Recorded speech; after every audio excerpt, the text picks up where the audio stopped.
Le CES 2018, plus grand rassemblement mondial autour des innovations technologiques, a fermé ses portes la semaine dernière.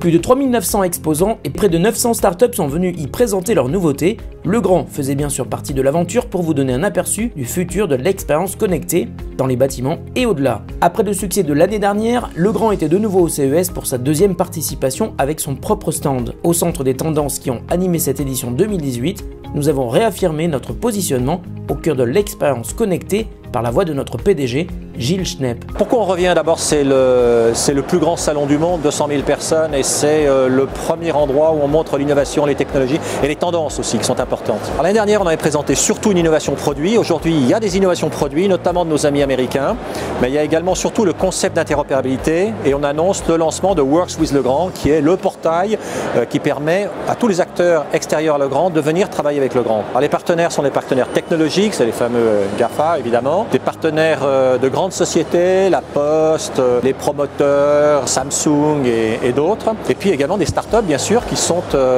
les bienvenus pour venir développer des applications qui viennent se greffer sur nos infrastructures.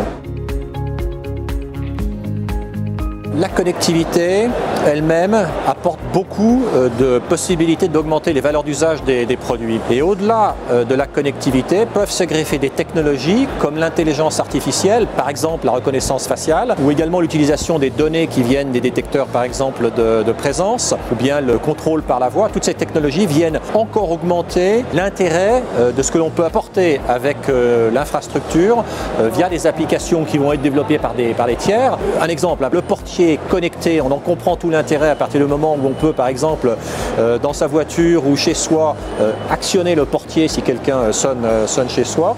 L'intelligence artificielle apporte la reconnaissance faciale, et là c'est encore un élément de sécurité qui vient au-delà des applications classiques d'un portier.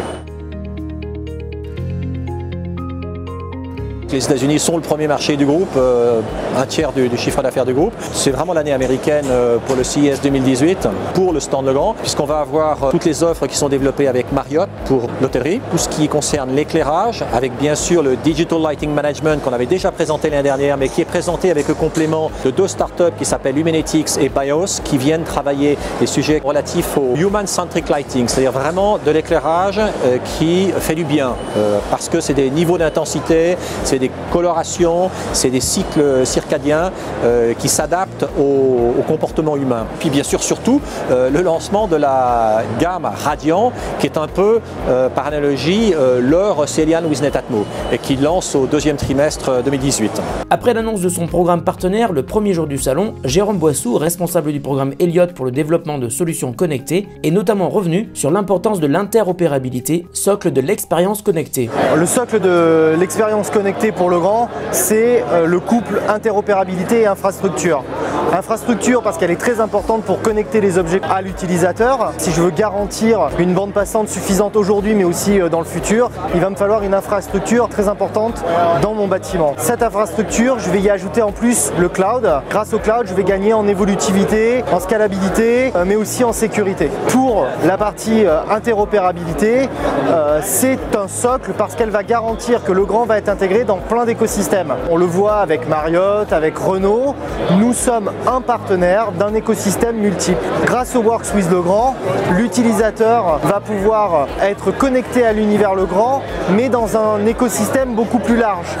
Il est dans sa voiture, il conduit une Renault, et dans sa Renault, il va recevoir des données émanant d'un produit Legrand. Il est dans une chambre d'hôtel Marriott, il va pouvoir avoir des réglages préconfigurés sur son smartphone ou sur son interrupteur dans sa chambre grâce au produit Legrand. Donc finalement pour l'utilisateur, c'est plus de confort, de sécurité, c'est plus de bien-être, c'est aussi de la gestion de son énergie.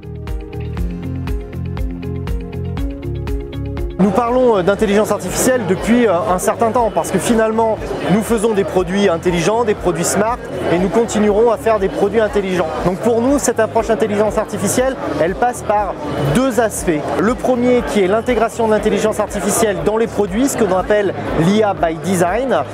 Et donc là, on va intégrer de plus en plus d'algorithmes et d'intelligence.